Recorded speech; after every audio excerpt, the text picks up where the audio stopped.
דש מיכל יבית אח שלי זהו, באמבולנס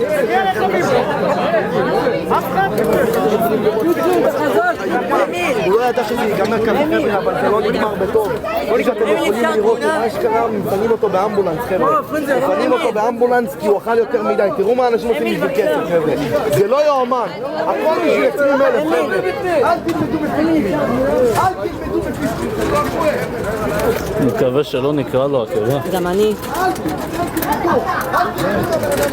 תפסיקו לצלם, כדי למה תפסיקו. אם זה היה אח שלכם על המיטה הייתם מצלמים.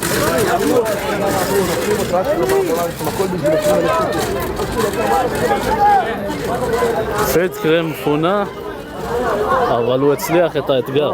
סליחה